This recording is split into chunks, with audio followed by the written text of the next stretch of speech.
Hello friends, എല്ലാവർക്കും എൻ്റെ YouTube ചാനലിലേക്ക് സ്വാഗതം. ഇന്ന് ഞാൻ എൻ്റെ ഞായറാഴ്ച ദിവസത്തെ ഡേ മൈ ലൈഫ് ആണ് കാണിക്കുന്നത്. കുറച്ച് മാത്രമേ കാണിക്കുന്നുള്ളൂ, അതിൻ്റെ പ്രശസ്തമായ ഭാഗങ്ങൾ മാത്രം. രാവിലെ തന്നെ അമ്പലത്തിൽ പോയിട്ടുണ്ടായിരുന്നു കേട്ടോ. എല്ലാ ദിവസവും അമ്പലത്തിൽ പോകാൻ തോന്നും, പക്ഷേ ചേട്ടായിക്ക് ലീവുള്ളത് ഞായറാഴ്ച ദിവസം മാത്രമാണല്ലോ. ചേട്ടായിയോട് പോകുമ്പോഴാണ് എനിക്ക് ഏറ്റവും സന്തോഷം.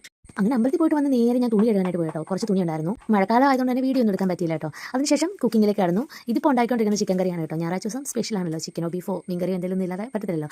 എല്ലാ മിഡിൽ ക്ലാസ് ഫാമിലിയുടെയും സ്പെഷ്യൽ ഡേ ആണല്ലോ സൺഡേ. പക്ഷേ നമുക്ക് ഇന്ന് ഇച്ചിരി സ്പെഷ്യലാണ് കേട്ടോ. കാരണം ഇന്ന് നമ്മൾ ചിക്കൻ കറിയും ബീഫ് കറി ഉണ്ടാക്കിയിട്ടുണ്ടായിരുന്നു. അങ്കിളും ബീഫ് കറി മാത്രമേ കഴിക്കാൻ പറ്റുള്ളൂ, അതുകൊണ്ടാണ് കേട്ടോ രണ്ടും ഉണ്ടാക്കിയത്. അങ്ങനെ ഉച്ചക്കത്തെ ഫുഡൊക്കെ കഴിച്ചിട്ട് നമ്മൾ വണ്ടി എഴുതാനായിട്ട് പോയിട്ടുണ്ടായിരുന്നു കേട്ടോ. നമ്മുടെ വീടിൻ്റെ തൊട്ടടുത്തായിട്ട് ഒരു ചെറിയ വെള്ളച്ചാട്ടം ഉണ്ട്. വെള്ളച്ചാട്ടം ഒന്നും പറയാൻ പറ്റത്തില്ല, പക്ഷേ ഞങ്ങൾക്ക് അതൊരു വെള്ളച്ചാട്ടം തന്നെയാണ് കേട്ടോ. മഴക്കാലത്ത് മാത്രമാണ് കേട്ടോ ഈ ഒരു വെള്ളച്ചാട്ടം ഉള്ളത്. പണ്ട് ഒരു ഉരുൾപൊട്ടലുണ്ടായപ്പോൾ രൂപപ്പെട്ട ഒരു ഉറവയാണെന്നാണ് അങ്കിൾ പറഞ്ഞു കേട്ടോ. അപ്പോൾ അങ്ങോട്ടേക്ക് നമുക്ക് പോയാലോ. നമ്മുടെ കയ്യിൽ കാർ ഷാമ്പു ഇല്ലായിരുന്നു, അപ്പോൾ നമുക്ക് പോകുന്ന വഴിക്ക് കാർ ഷാമ്പു വാങ്ങിച്ചിട്ട് നമുക്ക് അരുവിയിലോട്ട് പോകാം കേട്ടോ. നല്ല രസമാണ് കേട്ടോ ഞങ്ങളുടെ നാട് കാണാനായിട്ട്. ഇഷ്ടം പോലെ റബ്ബറും കുന്നും മലയും പുഴയും ഒക്കെ ആയിട്ട് നല്ല അടിപൊളിയാണ് കാണാനേ. അപ്പോൾ നമ്മൾ നമ്മുടെ കാർ ഷാമ്പു വാങ്ങിക്കാനായിട്ട് അറുവച്ചാങ്കുഴിയിലുള്ള ഒരു കടയുണ്ട് കേട്ടോ. അവിടെ ഒരു കടയുണ്ട്, എല്ലാ സാധനങ്ങളും ഉള്ള ഒരു കടയാണ് കേട്ടോ. അങ്ങോട്ടേക്കാണ് നമ്മൾ പോകുന്നത്. ഇപ്പോഴാണെങ്കിൽ മഴയൊന്ന് മാറി നിൽക്കുന്ന സമയമാണ് കേട്ടോ. അപ്പോൾ ആ ഒരു ഗ്യാപ്പ് നോക്കി നമ്മൾ വസുവിനെ കൊണ്ട് ഇറങ്ങിയതാണ് കേട്ടോ.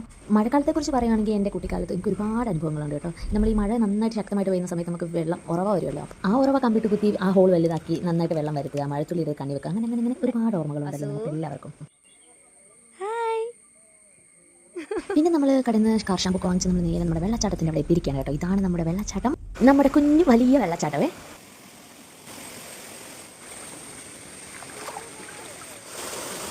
ഇവിടെ നമ്മൾ മാത്രമൊന്നുമല്ല കേട്ടോ, ഈ പ്രദേശത്തുള്ള എല്ലാവരും വണ്ടി കഴുകാനായിട്ട് വരുന്നത്. അതാകുമ്പോൾ ഈ റോഡിൽ ഇങ്ങനെ വണ്ടി നിർത്തിയിട്ട് കഴുകാനായിട്ട് എളുപ്പമാണ്. അതാണ് എല്ലാവരും ഇവിടെ കൊണ്ടുവന്നിട്ട് കഴുകുന്നത് കേട്ടോ. വർഷങ്ങൾക്ക് മുമ്പ് ഉരുൾ പൊട്ടിയും ആ ഉരുൾ പൊട്ടി വന്ന വഴിയാണ് കേട്ടോ ഈ ഒരു ഉറവയുള്ളത്. അത് മഴക്കാലത്ത് മാത്രമേ ഉള്ളൂ, കുറച്ച് നാളിങ്ങനെ നിൽക്കും. അത് കഴിഞ്ഞിട്ട് വീണ്ടും അത് പറ്റിപ്പോവും. പിന്നെ മഴ വരുമ്പോൾ ഇതിങ്ങനെ വരും കേട്ടോ. അപ്പോൾ പിള്ളേരൊക്കെ വന്ന് കളിക്കുകയും കുളിക്കുകയൊക്കെ ചെയ്യും കേട്ടോ ഇവിടെ. മാത്രമല്ല ഈ ഒരു ഉറവയിൽ നിന്ന് ഓസിട്ട് പല വീടുകളിലേക്കും വെള്ളം കൊടുക്കുന്നുണ്ട്. അങ്ങനെ നമ്മൾ അടുത്ത മഴയ്ക്ക് മുമ്പ് വേഗം തന്നെ നമ്മുടെ കാർക്കൊന്ന് തേച്ച് വെച്ച് കഴിയുവാണ് കേട്ടോ. അങ്ങനെ കുറേ നേരം എടുത്തു കേട്ടോ. നമ്മൾ നന്നായിട്ട് കാറൊക്കെ വൃത്തിയായിട്ട് കഴുകിയെടുത്തു. ചേട്ടായാണ് കൂടുതലായിട്ടും കഴുകിയത് കേട്ടോ. ഞങ്ങളുടെ സ്ഥലമൊക്കെ ഇഷ്ടപ്പെടുവാണെങ്കിൽ പറയണേ. അപ്പോൾ ഇന്നത്തെ വീഡിയോ ഇത്രയല്ലേ. Okay bye. മുഴുവൻ വീഡിയോ നമ്മുടെ ചാനലിലുണ്ട്.